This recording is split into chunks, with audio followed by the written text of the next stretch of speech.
Good afternoon. I'm David Moss. I'm a Chief Creative Officer of Evergreen Podcasts and have to do a shameless plug. We're so excited to be here in Cleveland, and we build a business around storytelling. So to be a sponsor of this fine festival at, 14 years? It's kind of surreal. I grew up about 20 minutes east of here in little old Burton, Ohio. And there's a lot of documentaries that just come up from the ground. They come up from community and from civics. And I grew up with a family. My great uncle ran the Geauga County Fair for 50 years.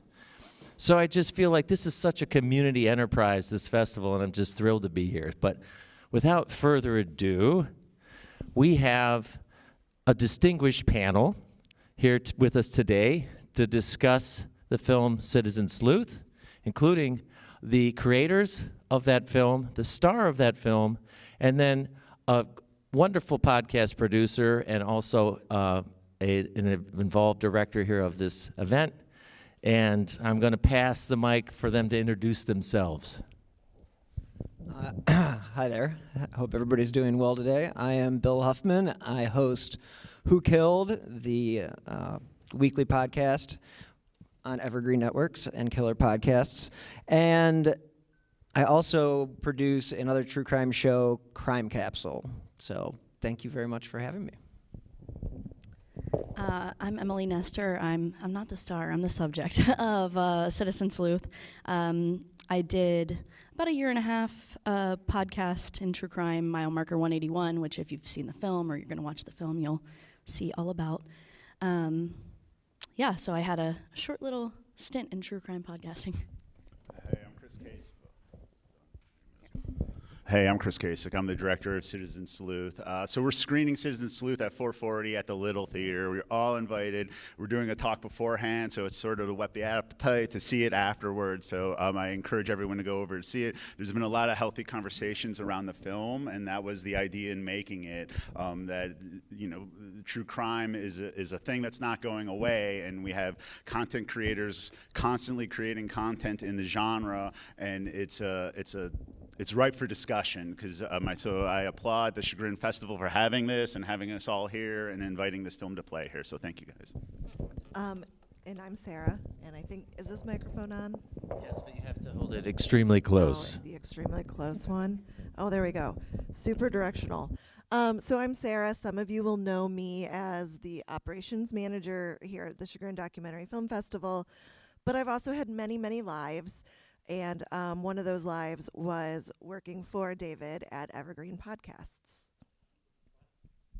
I like to think of it as working with me.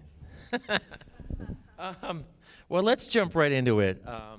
And thank you for everyone who, on the panel here who helped inform me with some of these questions.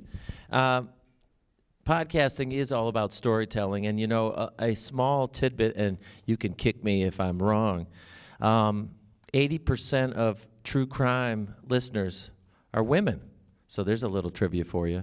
And it's also the most popular category in podcasting. So go figure. It's not going away, right?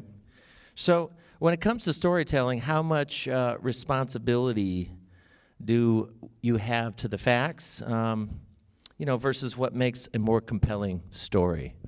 Start with you, Bill. Okay. Now, as far as what... I know it's a packed question. It is a packed question. Give me a little bit more. Give me a little... I'm just, Come on. Let's talk about facts versus just like the sensational side of things. All right. Because it's a dance, and having been to CrimeCon, there's a whole lot we can talk about there. Well, about where the story's really going.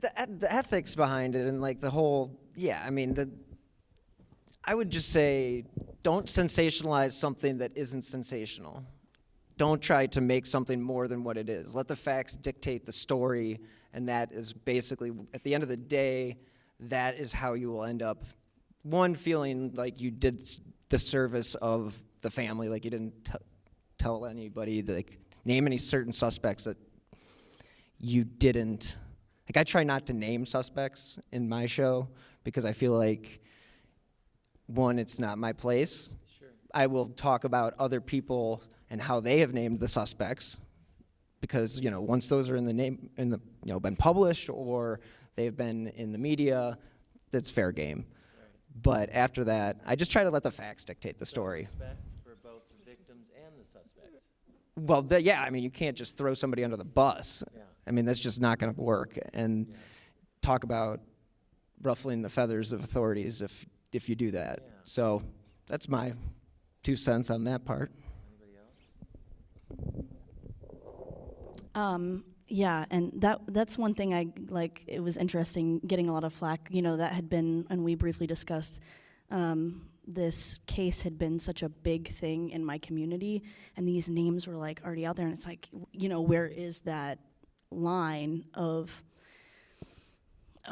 naming names and really personal details, which, like, I'll be the first to admit, I pushed that line really far. But I think that, to go back to like facts versus entertainment, it's also interesting, and I don't know, when it comes down to your show, in terms of music, in terms of imagery, in terms of everything that you use, like, no one ever touched my podcast but me. So I also tried to really, like, I was very careful about music I chose that was important to me, and in terms of like the feeling that you can create with that, and I know he's gonna mention this too, because the film is also like beautifully scored and shot, but like to create and craft a good show that people want to listen to, you can use like other devices to do that as well, to make it more entertainment. Yeah. I'm going to take a step back from the question. The question of mixing entertainment and facts. It really hits at a larger issue of new media and where we're at with new media and internet and podcast and journalism and the destruction of institutions sort of across the country that has allowed like citizens journalists to have a very important role in media where millions of people can listen to them and they're untrained and putting out information and looking for answers and things. It's a really... I didn't really understand the podcast, the true crime podcast, until I knew it was a genre that was super popular and everything. But I'd heard Emily's podcast in 2018, and I'd visited her in 2019. And what was interesting was, she's from the Parkersburg, Mid-Ohio Valley region in Southeast Ohio, and there's really a lack of journalism going on. I mean, the Parkersburg paper used to be a big thing. Even Cleveland, the Plain Dealer, used to be a much more substantial paper than it is now. And so there's been a tearing down of local journalism and people looking for answers locally and turning to Facebook and to forums into doing it. And Emily filled this need locally for answers into a local case of the death of Julia Davis. And it's an interesting fact because when you're making content where you need listeners, and Emily addresses this in the movie, you need to be entertaining because you're looking for people to engage in your content. But when you're putting out stuff that has real world implications, and these are untrained journalists, untrained in everything in doing it, it creates a very interesting dynamic that I think is like the talking point of my film. And so, Can I add one more thing? I just want to add like fun, interesting conversation that I had with my mom on the drive up here yesterday. So 2 nights ago, one of my childhood friends who I've known since I was 12, he's a Parkersburg cop now, and he always lets me ride along with him when I'm in town. And he was hit head on by a drunk driver 2 nights ago. And I told her, I was like, don't like go posting a bunch of stuff. She's in the MOV, What's Happening, the most toxic Facebook group of all time. And I was like, she's like, yeah, but there's nobody that covers these things in our media. Like, they're just gonna go on WTAP and they're gonna talk about the bake sale that somebody had and that it's only gonna be fluff pieces. She's like, and I don't understand why there is no investigative journalism here. And I said, well, I know why. And she said, well, why? And I was like, hello? What happened? I was like, they will run you out of town. So interesting perspective there for my mom. I just wanted to add one thing to what Chris had to say. When it comes to reporting on things, like one word can make a huge difference when it comes to the facts. Like something, you could say that there are several, people involved, when in reality there could have been like 2. I mean, I think that's a very poor example of one way that it can distort the truth, but it's true. One word can make all the difference. Fight or altercation. And I am a trained journalist. I did go to school for journalism, and I am a former TV producer for Channel 19, and I used to be an investigative producer for Carl Monday.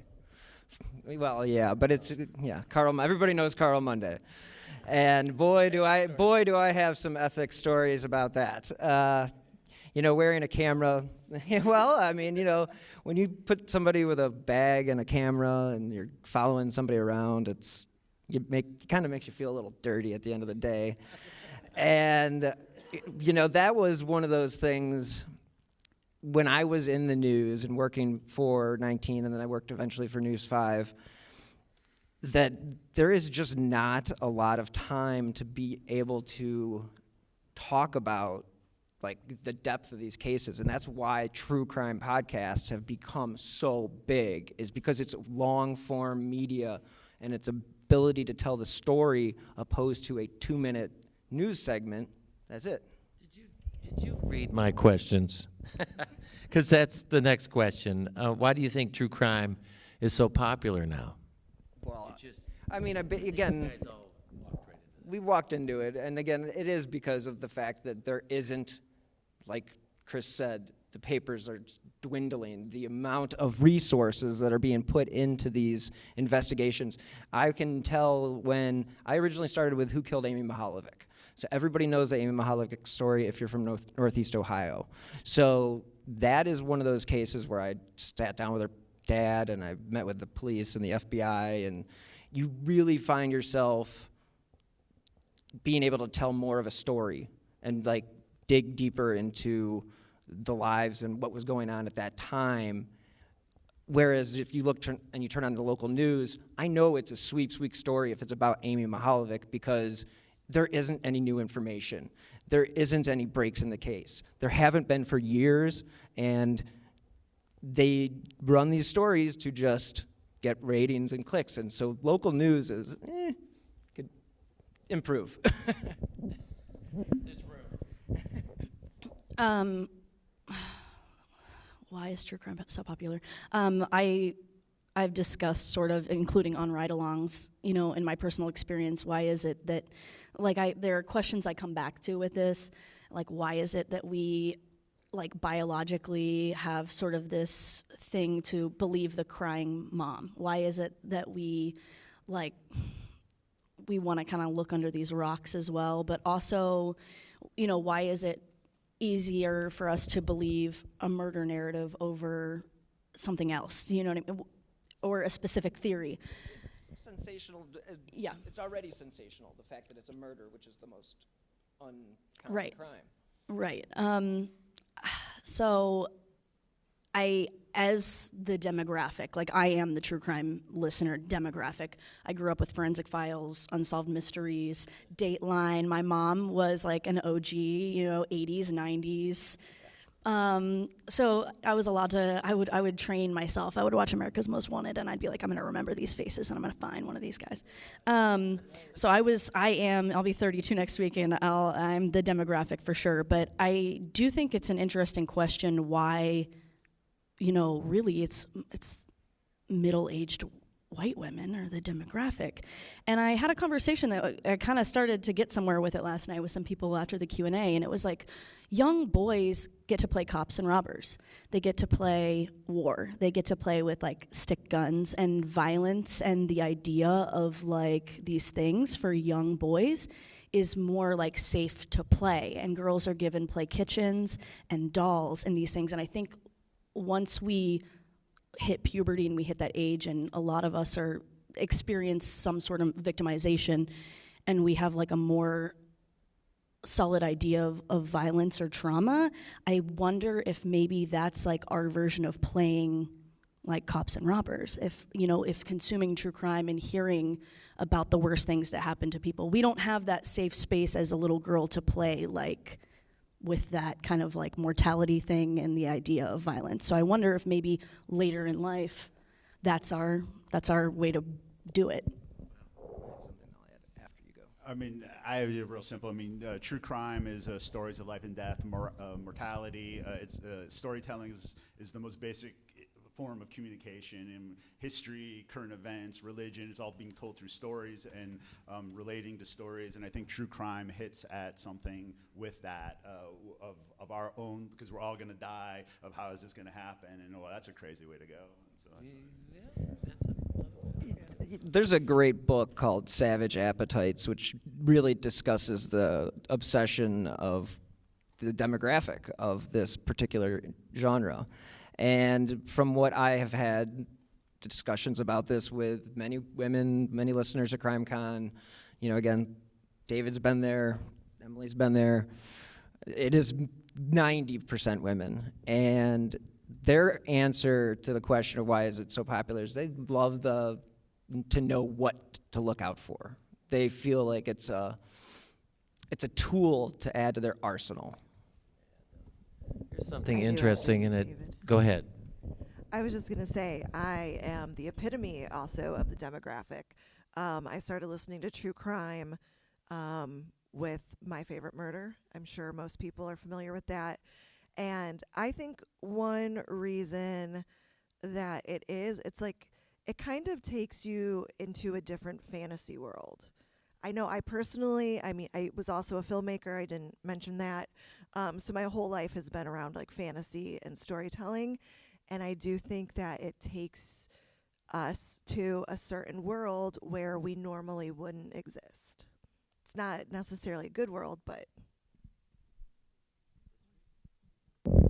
To mention again, Savage Appetites, and I can't remember I think she goes over 4 archetypes of consumers, and there's like the killer, the detective, and it's funny that you mentioned, because Savage Appetites, it's Rachel Monroe. She goes over the kind of like 4 archetypes of women that like listen or consume true crime, and there's like the victim, the detective, the killer. I don't know which one I am. But it's interesting that you mentioned that a lot of women use it as like a device on what to do, and so many women that I work with that are a couple years younger than me, I have to just kind of like put on headphones and not listen, and they're like, oh, I watched this true crime thing the other day, and I'm like, when will they really find out who I really am? But I've never related to that portion of it, and for me, it's always like, what forensic tool can we use to, like, I was always the science, the detective portion, so it's just another interesting thing about that book. Everybody, yeah, it's a good book. You definitely should check it out. Just to make light, having traveled with Bill, he does have a savage appetite, but it's mostly for pub food. But listen, there's something I learned at CrimeCon. It was a first for me. And I just want to tell a quick story about 2 mothers who came up to our table, and they said, can we talk about our case? And it was a big reveal for me, because I quickly realized that many of the people in true crime podcasting or broadcasting have a personal tie. They're trying to find the truth. There's a lot of truth-seeking happening. Doesn't mean everyone takes the fairest or the most righteous approach to find that truth, but it's really profound. It was overwhelming. They had a son and a daughter who went to prom and never came back. And then there's also a theme that I would love you to talk about. I'm going off script here, where, you know, that case runs out of juice. The police department can't keep investigating. So then the true crime, it's not vigilante, they're vigilant. They continue the quest for the truth. Can you guys talk about that? Yeah, I had a similar situation. I mean, at CrimeCon, I hadn't heard of CrimeCon before Emily was attending, and I think I went 2 or 3 years. And there's people whose, like, their children have died, and they're in the hallways, and they're trying to get you to take their case on. And there was a mother who was, like, really aggressive, and her son had committed suicide in the military, and she didn't believe it. She thought it was a murder, and she, like, had a booth at CrimeCon, and she's trying to find people in true crime media to do it. And in Emily's case, with the Jalea Davis case, Jalea's mother has gone to multiple podcasters, has been multiple podcasters trying to find answers.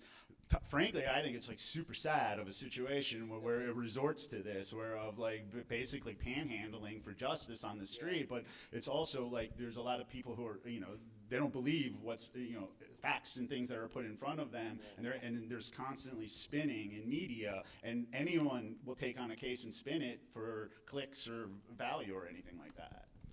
Yeah, I just briefly, I can name at least off the top of my head 3 other cases that are very similar to the Davis case, where I have had to warn people who have very big names, very successful podcasts in true crime, that I'm like, you are promoting something very dangerous right now. Please remove what you posted. Like, I have a trained eye for like a different aspect of it now. And Chris always mentions this during our Q&As, is that I'm like a character who was like wanting my voice to be heard. And I really, now I'm thinking of Kim that way too, because she was just like screaming for years. But the issue is also that, like, it's a dangerous playground in terms of theories and narratives, and also, when you start putting people's names on the internet. Yeah. I mean, the real-time investigation of Serial, when Serial launched, it was a real-time investigation, and every week they were getting clues, and it was turning, and it was a phenomenon. And this sort of launched, live investigative stuff was still out before Serial. Serial really put it on the map, and you have all these imitators who were like, I'm going to investigate a crime in real time and go off tips. Well, that's when you're broadcasting that to millions of people and you're going down rabbit holes of like, this could have been this could have been that. I mean, the Serial case is still it's still an active, I mean, he was let out and now he's being put back in, and like, it's still working its way through the courts. Yeah, it's still, and like the true crime's effect of the podcast on that case is so profound. I mean, that's like the height of the example. Yes. But when we're talking real-time investigative stuff, which is very entertaining to listen to, let me tell you, when you're listening to something in real time and there's clues that are coming in, but wow, there's an effect a profound effect of not all the facts are in, and you're spinning this for entertainment. I mean, Serial is the height of it, and a lot of pros working on it, but like Emily's model of her podcast was very similar to Serial, but it was just Emily, 26 years old in Parkersburg. It just creates a really interesting media landscape that we're in. Yeah, again, like with the whole, what David originally said about people starting off these podcasts looking for justice. The reason why I started with Amy's case was because I was the same age that Amy was when she was abducted, and I lived 3 miles away from where she was taken. And that stuck with me, and it's always stuck with me. And therefore, I'm still constantly looking for answers on that case, even though it's so old, but it's something that I'm not going to give up on. So like what David was saying is we do pick up the slack for getting the word out there, keeping the word out there, and basically keeping the case alive. Because a lot of times, like David said, they've run out of funding. You can only have so much dedicated to one case, especially a 35-year-old cold case. So, there is there's always a reason why you start these shows, and it's never to make money or to be famous. It's always the seed is generally from something personal, like you said, and something that happened in your life. I have a much more cynical take on I true do too, crime, I do too. and I don't agree with that. I think that well-meaning people do. Maybe we start. Julia and I were a month apart in age. I know a lot of people in true crime that shouldn't be there, and I will name names. No, I think a lot of the genre is problematic. I would say 5%. Okay, 5%. Hold on. Let me just play moderator. Just about every discipline has people that shouldn't be there, including doctors, which we just watched how many scripts are being written in Portsmouth for opiates. Just walk on in, put a fake neck brace on, and give me a script kind of stuff. Like, there's bad actors in every line of work. Can we pivot a little bit and we talked about some gaps. We talked about big changes in big media. And I think my impersonation of true crime coming into CrimeCon was the Nancy Grace. And you know what? That's the wrong idea. It is maybe a little bit more the responsible fact-finding. I mean, what makes a responsible, if not like a quality true crime podcast? Talk. You're all going to have different opinions. I mean, personally, when I did the Amy case, that was the most personal, and I felt like I had to talk to everybody involved that was investigating currently. I spoke a lot with Chief Spetzel, who was spoke with Amy's class on the day that she actually was abducted, and he eventually became the chief of police. I spoke with her father, talked about how, Margaret Mahalovic had passed away. It basically is just talking to all the people involved in the case, and I just feel like that is a good way of going about it. I do feel like some cases you can't always talk to everybody involved. Clearly, Margaret passed away in 2001, so I could never talk to her, but I could get the quotes that she had given local newspapers back in the day, and so you kind of go off of that. And for me, that's what a good podcast or a good true crime podcast is building off of the facts and basically letting the facts dictate the story. I will amend what I said before about most true crime. I agree. Most true crime podcasters are probably not like me, but again, you just have to. There's probably a handful or 24 that are pretty ethical. I mean, for me, I have a hard time with new media stuff because I don't have that reflex where I can just put something on the internet, like a story, Emily just puts out stories every day where she's talking for like a half an hour on camera every night, and I just can't do that. I don't have that muscle to do that. I think of long-term kind of things, of like longer projects. Like my film took me 5 years to make on this, and I remember telling Emily early on, like, this is going to take a while because we're going to see where this lands, and we're going to have a perspective on it, because I also think that, like, how often have people listened to a podcast twice? Like, I listen to Serial, twice, but like individual episodes, it's all about volume in that business, and so it's really not meant to be lasting media. I think the greatest podcast is S-Town. I think S-Town has twist in that, and that's a Serial production. And so for me, like, I'm not saying I'm right, but like I like perspective on media. I like perspective on journalism, I'm not like riding waves of real-time Twitter kind of stuff. Like, I like to take the information in and have meaning from it, and meaning to my own life, and that, for me, that comes with perspective and knowledge over time. He mansplained that like I didn't do a 2-year podcast. No, I'm kidding. Like I didn't study pedestrian injury patterns and learn about the center of gravity. No, I'm kidding. Yeah, I have, again, a very cynical take on true crime and what makes, a good and ethical true crime podcast. And it really, like, no offense, guys, I haven't consumed any true crime. It really dwindled down when I started making the podcast, and we were talking about, we don't really, when you're creating true crime content, you don't really have time or want to, and also it's a comparison thing. It becomes like an imposter syndrome thing. Yeah. And also, I didn't have time because I was learning about pedestrian injury patterns, right? I don't have time to listen to My Favorite Murder at that point. I have a very cynical outlook on the entire genre, and, I kind of went from one extreme to the other, but it's just that I think it's not about individuals necessarily being ethical in their reporting. How ethical, how factual the podcast is at the end of the day when you look at the entire like mushroom cloud of the genre, which is really, we've reached the boiling point and over. We've boiled over. It's about how ethical is true crime, because I was assaulted during the process of the filming of this documentary, and I don't talk about it a lot because I don't like to relive it, and that comes back to, I don't want to go on a podcast and relive it. And when I think about the details of my assault, do I want somebody being like, today I'm drinking a Moscow Mule, and this is the worst thing that happened to this person in their entire life? And then somebody's like listening to it while they're folding their laundry in their house. It becomes like a big like step back and going like, oh, like that's something I'll process for the rest of my life.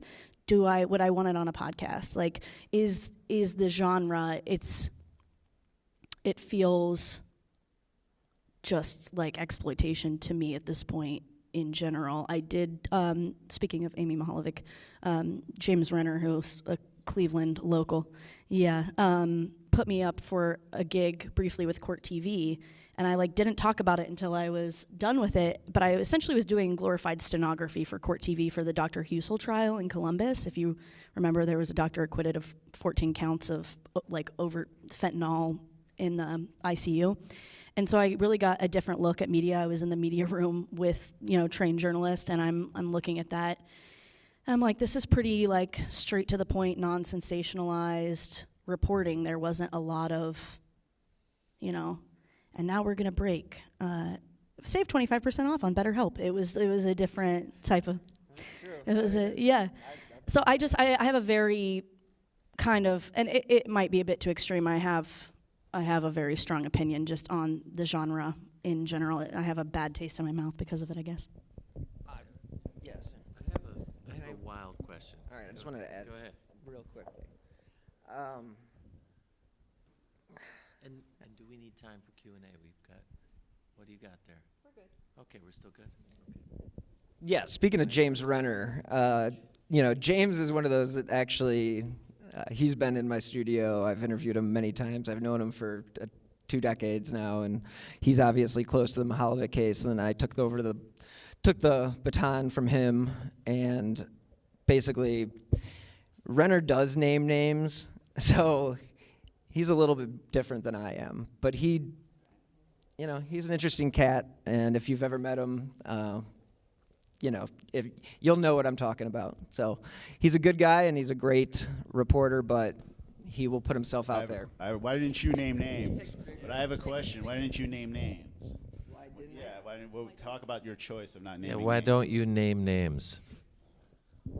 The reason that I don't name names is because the case that I am working on is a case that, that's the Amy Mahalovic case, and that is, there's never been a named suspect other than what James Renner's named. And I know exactly what the reaction was when he named Dean Runkle as the suspect, and it was not good. FBI, Bay Village Police, he became a persona non grata. And yeah, well, Dean Runkle is also not the killer. Right. So just so I will tell you, for what I know and what I've been told, James Renner has told me on the show many times that it's Dean Runkle. He's backed off of that a lot lately. He said it on my show.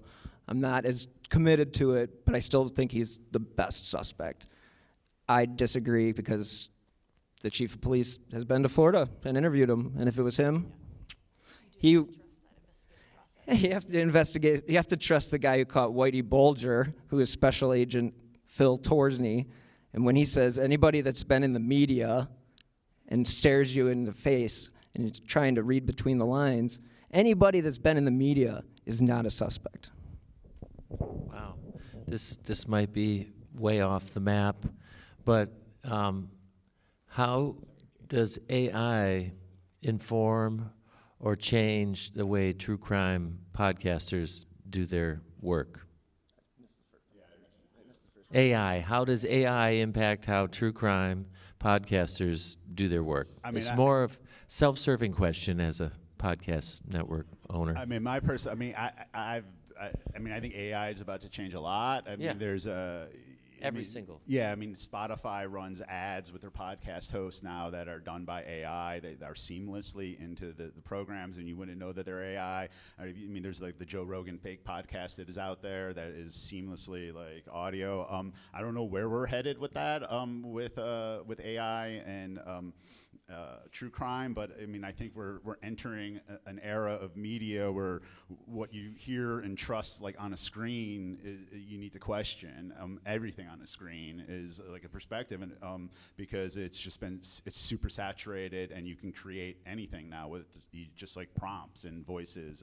I've seen There's famous documentaries that are out that are AI voices in it of famous people. That is, like, Anthony. There was the one that was on a press release. There's an Anthony Bourdain CNN documentary, and he had written some emails, and they wanted them in his voice, and they just AI'd his voice because they had such a collection of Anthony Bourdain's voice, and it's seamlessly in the documentary as Anthony Bourdain saying something that he had not said, and they didn't reveal it in the documentary. And I know that's taking place on high documentaries all over the place. Yeah. And so we're manipulating human voices and things seamlessly. Yeah, get ready. We're entering an era. Get ready. But how does that work with licensing? Where's I the feel music? like that violates every contract on the planet. That's what the big strikes are. That's what the current strikes. Yeah, actually, they did a good job. Yeah, the new contracts, the writer's strike, that was all based around AI, because if you go on to any AI, you can get somewhat of a story. There are better programs out there, but I've noticed that there are definitely some shortcomings in AI, especially when you're not getting sources like ChatGPT. You know, you don't get the source of the. But you're using it right now for your transcripts. No, I'm well. Yes, you are. I am using. No. Networks like Evergreen cannot produce a transcript by hand for every show. Talk about throwing me under the bus. I'm not using AI for That's okay. not true. We have a AI company is in South Africa that does our transcripts. yeah. How do you not know that? No, we just switched over to No, Swell. no, And but that's not Swell what we're using, AI though. Is taking and creating dynamic transcripts from the audio. Yes, we use missed Swell that meeting. AI, but that is just that is just transcribing. When I worked for Carl Monday, I used to have to write what people said in interviews. It was like, what the? So that job's gone. You know, forget about that job. I thought I would drop the F-bomb first. Yeah, well, I didn't say it. But when it does come to transcripts, Feels like I hate you. they are not accurate. It still takes a human being to look at it, listen to the word that was actually said, and adjust it. Yes, because it does not do a perfect transcription. No.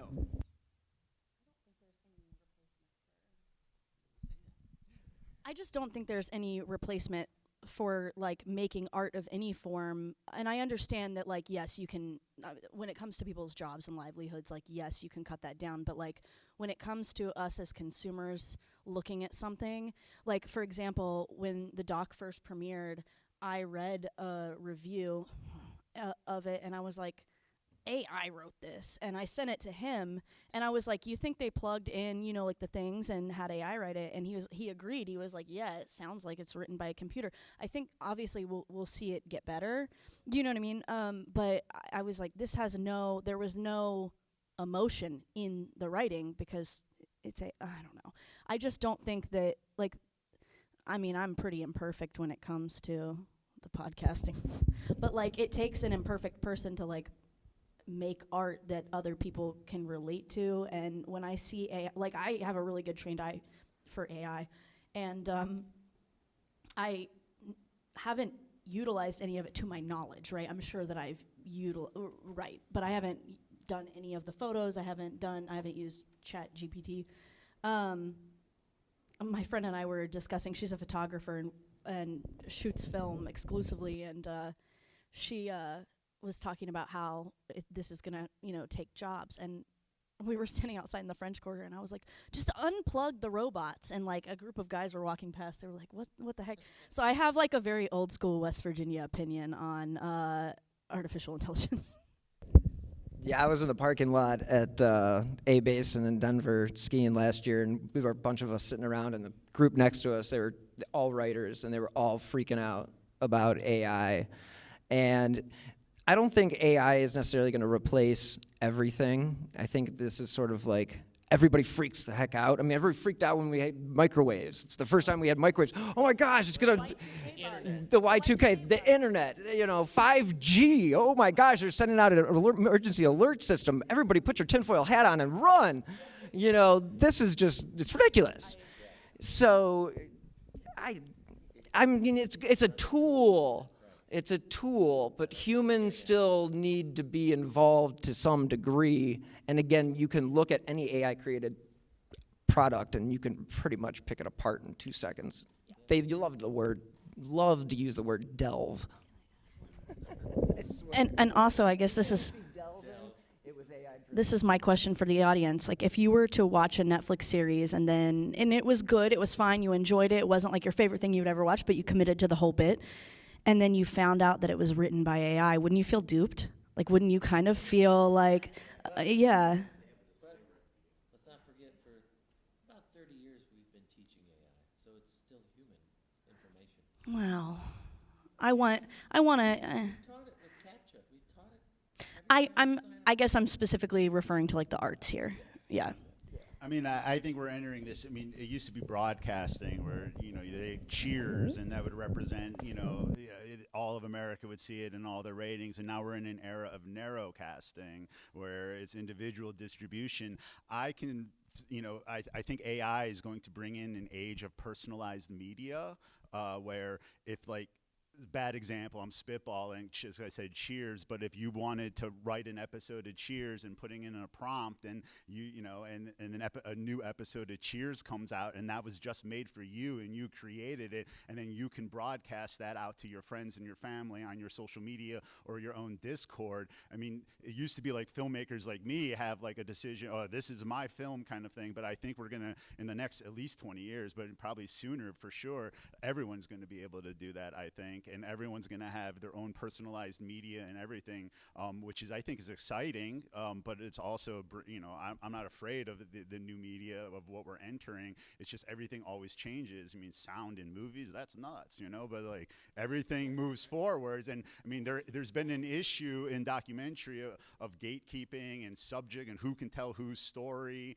and that's like prevalent in all the festivals and everything. And is this something that evens the playing ground? I mean, I think that's like an idea behind it, and maybe that's an optimistic view of it, but we're entering an era where this is all on the table.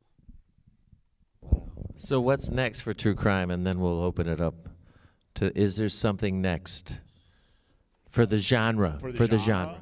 Yeah.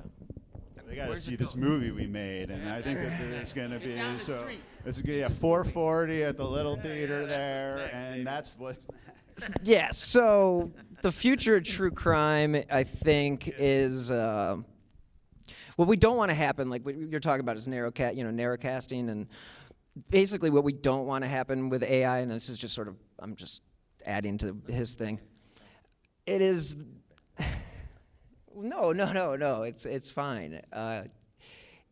I just don't want it to turn into an echo chamber like Facebook has, and all these different things where you can set the filter where all you would get to see is what you want to hear. Yeah. And then that's just going to create just more division, more divisiveness. It's just going to be awful for society. It's inevitable. But like, you think we're texting now. It's just no, like it's inevitable. Like the idea of like in 20 years, you think we're going to be texting?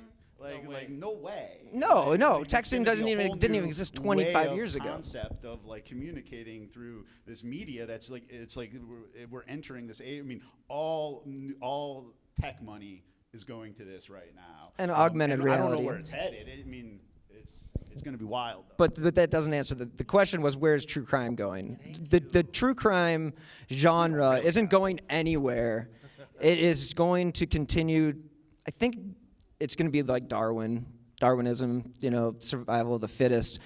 But there's always going to be people out there that are pushing the envelope, pushing too many buttons, that are creating unethical shows. They're throwing out names, they're getting in the way of investigations. We saw it after the Boston bombing, when citizens go online and try to name the bombers, they named two African-American kids that had nothing to do with anything. And then, all these places get sued. Now you're talking about the court of public opinion, which has a real play in true crime. Absolutely. People's tastes change. And just like Chris says, and Emily, they're both, they're not high on the genre. I'm not necessarily huge on the, I like the genre, but I do believe that what you're saying, though, is that there are a lot of people out there that aren't doing it for the right reasons, and that's completely fair for you to say. So I just think that as long as there's good stories and people approach them with a little bit of kid gloves and try to talk to the people that are involved. I think that is the cream will rise to the top. I think it's real hard to make judgment calls of good, bad, this or that, but it's just, this is where we're at, and it's a healthy discussion, and that's where I think that's the way to approach it, is discussing it and talking about it and thinking about it, and yeah, I think that's where. Yeah. I've had to change some of my shows. I mean, some of my shows. So authenticity. So yeah, I mean, Still gonna be a thing. Crime Junkie went through this a couple years ago with plagiarism, and that's always going to be an issue in this business. And they just ripped off this woman from Arkansas's news reporting. I mean, it was blatantly not even acknowledged, wasn't sourced. It's all so simple. It's all so simple. It's so simple to just put the source of your material in the show notes, and they did not even acknowledge us, and this woman called them out, so it became a national story, and good. Now, of course, she's got a $1 million contract now, and she's doing quite well for herself. So we're naming names now. I love this. Yeah. So about the genre, I kind of want to make a joke here, but I am become death, the destroyer of worlds. I will name names. I have a lot of bones to pick with a lot of people in that, and there are people that James Renner, like we just had a pleasant conversation as well. I just. When it comes to stuff like that, that's the things I look at, and I'm like, this is not sustainable. This is not, and it's why I vote zero faith, like in the genre as a whole, right? And it doesn't come down to individuals. It's a problem with kind of the theme of the entire thing. But in 2018, late 2018, the Ashley Flowers of Crime Junkie reached out to me because my podcast was really picking up around that time. And she was like, we really want to cover this case on, they do episodic podcasts. Mine was a serial podcast, so it was same case the entire time. She was like, but I don't know enough about it, and I don't have time to listen to the entirety of your podcast. Could you write us up a summary of the case with the pertinent things? And I was like, yeah, I'll do that. Well, I never did it because I didn't have time, because I was writing my own podcast. I'll say it. I really don't care. But I've watched. No, it's it's an embarrassment to the genre to have hardworking people writing their content. And I know that I think Robin Warder was also plagiarized from, maybe Mike Morford. There were several. Yeah. I know all those guys. Yeah, these are all hard-working people that are boots to the ground. So yeah, sorry, I get really fired up about that one still. He had to witness all that. That should have been in there. I was just going to say, I think that's the perfect example of people who just want to churn out the content and the people that aren't legitimately interested, like we were talking about before. Well, let's first give a round of applause for this distinguished panel, passionate. Maybe we should head over to the bar and continue this conversation. But first, we got to go see this movie at 4:40. Citizen Sleuth, 4:40. But let's take a little time, pass the microphone around. We've got a question. I think we've got a roving microphone. See, AI will fix that. It'll just float into your hands. That'll be pretty cool. And then you can just sit back there and chill out and watch TikTok or whatever. Okay, mainly I just have some statements. I appreciate you all coming and doing this panel today, too. That's wonderful. I really do appreciate it. And I am not a middle-aged woman, obviously, but I am a... AI could fix that. No. I am a huge fanatic of true crime stories, true crime mysteries. I watch them all the time, especially on Investigation Discovery Channel, Oxygen Channel, and then you see, 2020 and Dateline and all that stuff. So one of the reasons I started becoming very interested in true crime stories and watching them on television occurred about a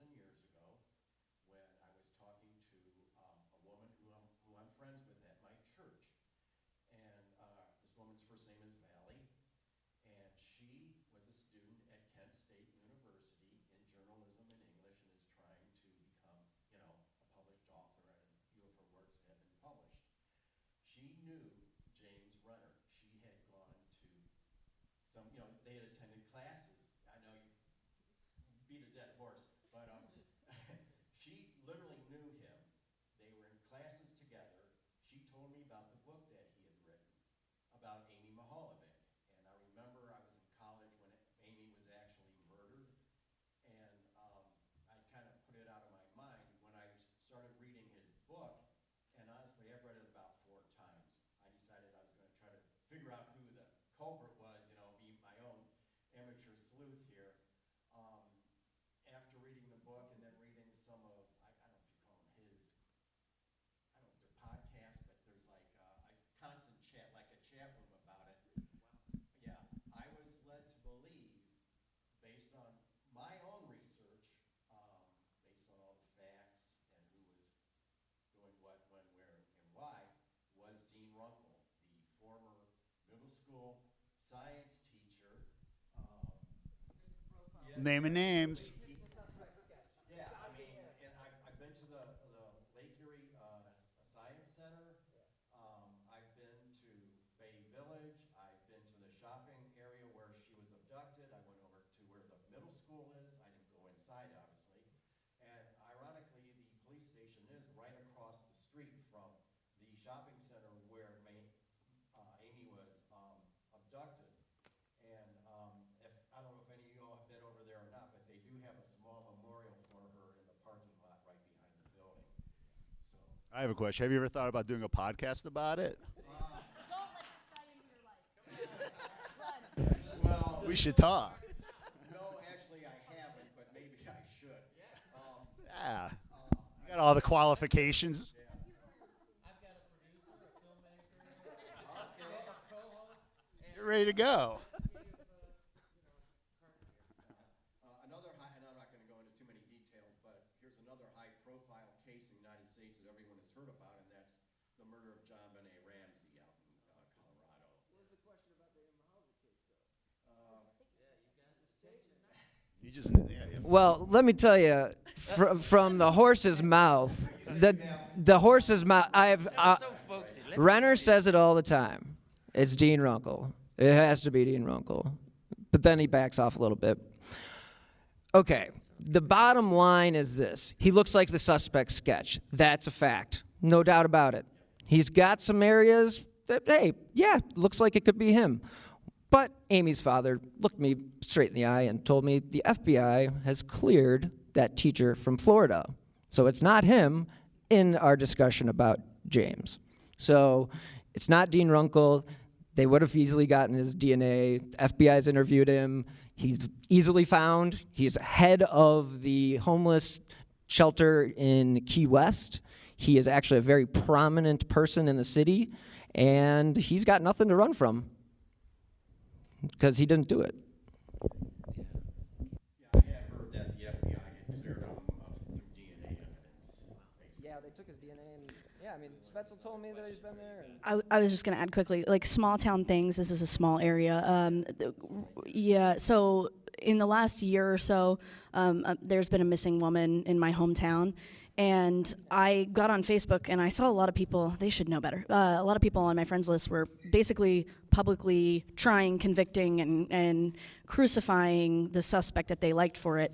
Whether names were named immediately, and not to say whether he did this, committed this murder or not, but I spent a lot of time in a cruiser this summer, and I know more than I should know, but I'm like a brick wall now. There, like, nothing gets, through me. But I warned people. I was like, if this is the person, you are securing, any decent defense attorney is going to make sure he does not get tried in this county. You are actively getting involved in a very active, fresh investigation, and the cops that I know on that force now are like, these true crime people, and I'm like, I'm so sorry. I do understand, and I was warning people, and and then you run the risk of running off a predator into another community that doesn't know that this person is also a predator. So just interesting take on that. Any other questions? I just want to say, Emily, I am going to see the movie right after this. Also, last month I spent the night in Parkersburg, West Virginia. And Sarah, I believe you helped me over the telephone tickets. My name is Jim. Thank you guys very much. Thank you, Jim. First of all, this is an awesome panel. You guys are great, and I can't wait to see the film. Yeah. Enjoying it highly. So I've been digging into TikTok a lot lately, just to kind of, really understand it. And what really grabbed me in was the Gabby Petito case. And I knew there was going to be some eye rolls. It was interesting because with the Gabby Petito case, there was even this lady, I think she ended up going by Bullhorn Betty, where she actually went on the Brian Laundrie's parents' lawn and was like saying, like literally, like trying to get them to come out and tell them where Brian Laundrie was. Like, it was crazy. Well, she got a lot of views, but yes, exactly. But also at the same time, there was a girl who originally put a TikTok up that really started getting the word out there. And even that van that they ended up finding, I believe that was either through YouTube or TikTok. So I see kind of like this weird dichotomy where, if there's good to get the word out there, but then you have those Bullhorn Bettys that, just want to they have no job and they're just going out there just trying to get views. So my question is for you guys, what do you think about the TikTok world of true crime? I mean, the TikTok world of true crime is huge, and those things explode, and there's more views on TikTok and everything happening, and the word of mouth. And when you see these things, and some of them are really well done because a lot of the stuff's done in the app and everything. You talk about AI and sort of the prompts in that to cut these TikTok things. It is the biggest emerging market of media and happening out there. And I don't have a blanket statement. Oh, that's good, that's bad. I just think we ought to monitor it and look at it and look at the value of actually TikTok, what that's doing to the younger generation and everything, which a lot of people have opinions on. Go for it. How's your brain function? How's your executive function right now after joining TikTok? Because it definitely, listen, mine's not great. And but what's funny is they try to feed me true crime TikTok. It's like they know. They try to feed me true crime TikTok on my algorithm. And mine's really not. I think I'm going to become a cowgirl or something because that's the algorithm I'm on right now. I'm fine with that. I'd much prefer that. I'm going to become a rancher, a cowhand.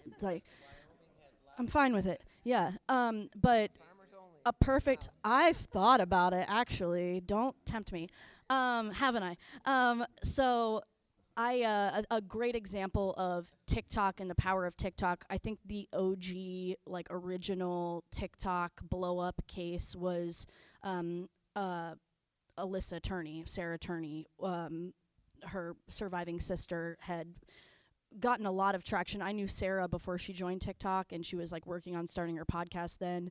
And I communicated with her a lot during that point. It was still when my podcast was active. And I think that's a good example of how these things can also, again, go wrong, because we just saw Michael Turney be acquitted.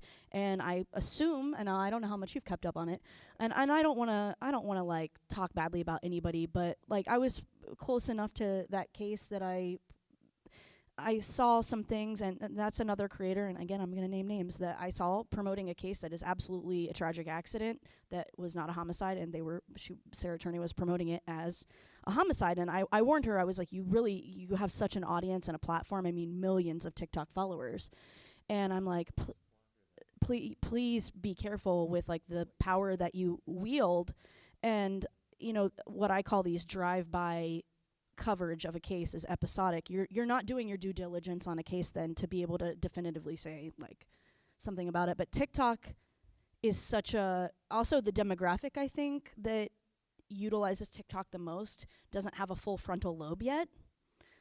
So let's be careful with that, maybe. I think TikTok is an example of local news stories and how they can only get so much across in so little time. And yeah, it's a craze. Sarah Turney, like you said, she's been on my show 5 times, I think. And her case, yeah, basically she kind of shot herself in the foot by releasing all sorts of weird videos about her dad and how he recorded it, and we don't know the real truth about what happened in her case. You can listen to her podcast. It is Voices of Justice, but Which I just, yeah, I'm glad you're also very familiar with that, because it's a shame to see something that, you know, knowing something and proving something are two very vastly different things. It's why murderers do get acquitted, is because you can't prove that they did it.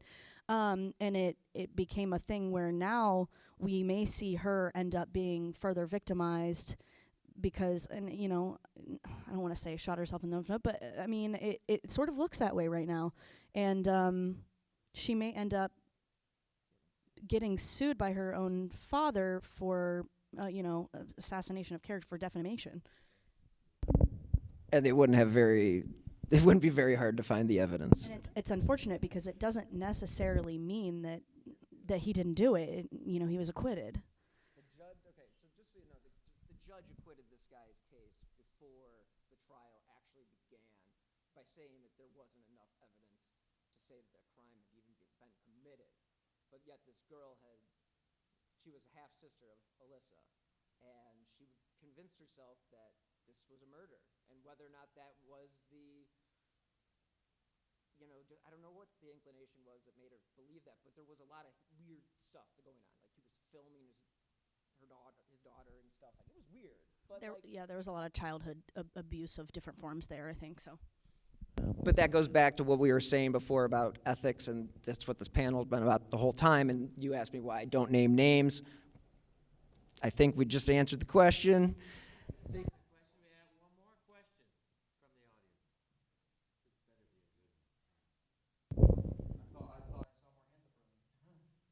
Do we have any more questions? Okay.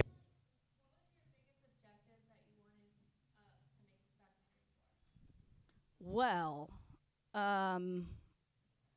Chris kind of entered my life at a point where I was starting to really like turn perspective on that case. He came in at like a really interesting time, but I was also told repeatedly through this documentary that this documentary is not about you. So I was like, all right, I'll do it, because I didn't know, you know, what else he's shooting aside from what I'm shooting. Like, I know that other things are being shot, but I was like, okay, in the end, this isn't about me. Like, I was under that, I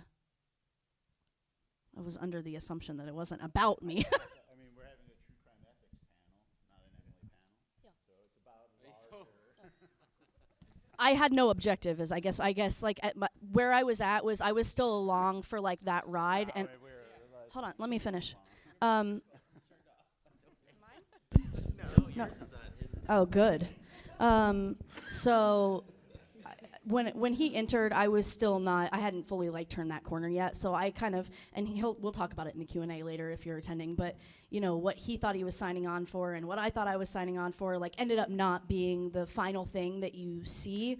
So it evolved. Yeah. I mean, I think we both went in with the intention of, we're gonna go solve this murder. The mystery machine rolled up and we rolled out. This is a case, and then the turns happened in the case, and the turns happened in real. And I don't know if you've listened to her podcast. I mean, there's like online, it's a whole thing. It's been going on years, and these turns happened in the case, and it was never like intended to be about Emily. But at a certain point, like there's like, hey, this is about like ethics and true crime, and we didn't like set out to make this, but these were discussions we were having in real time because we were hitting roadblocks in the case that we were investigating, and it became problematic. And then we started feeling heat from the victim's family, and it started getting into it. He says we a lot, doesn't he?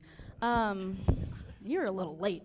So I always joke that he's a third responder, I'm a second responder, and the Wood County Sheriff's Office were the first responders. And I'm like, listen, this isn't your story. This isn't even my story. We're like way down the line now. But I mean, I was doing a lot of really, and you've witnessed that, like, you've kind of saw me get canceled within the true crime community. I was doing a lot of questionable things. Like, it's fun. No, I was. It's okay to say. I'm self-aware.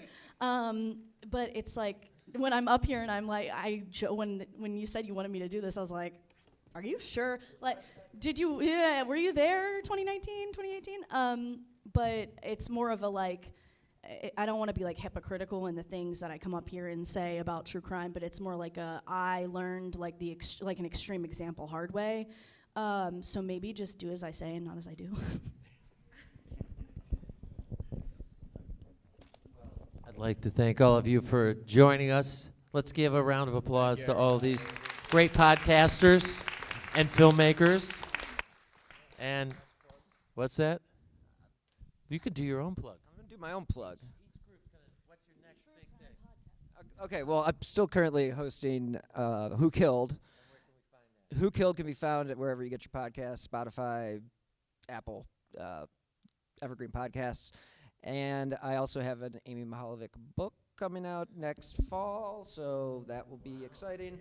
And yeah, so that will be exciting. And I also have another show that I did with a bunch of true crime podcasters, and it's called My Passion Case. And if you want to know about what those podcasters, it was basically, let's have a podcast that has the top people in the genre come on and explain what it was that got them interested in the case. And so there are 12 episodes with everybody from the people from Crawl Space to True Crime Garage to James Renner. It's called My Passion Case. That can also be found wherever you get your podcasts. And again, that is basically me interviewing the guys from Generation Y, Maggie Freeling, about what it is that they got into and why they got into it. We're Citizen Sleuth premiered in March at South by Southwest, and we've been in dozens of film festivals, and coming up in October and November, we're playing in Pittsburgh. We're going to IDFA. We're going to Stockholm. We're going to Europe with it.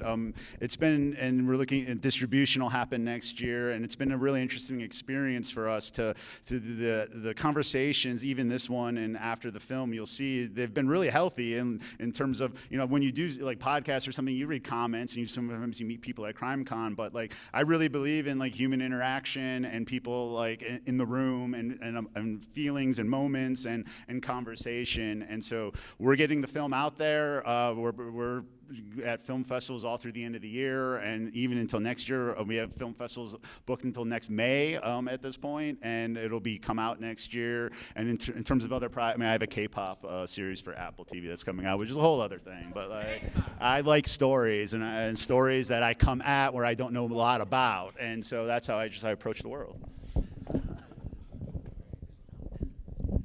I still produce one show for Evergreen. It is not true crime.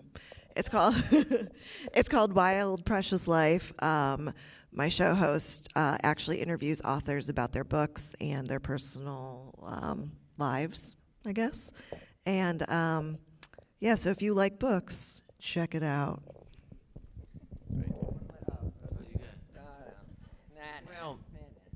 Okay.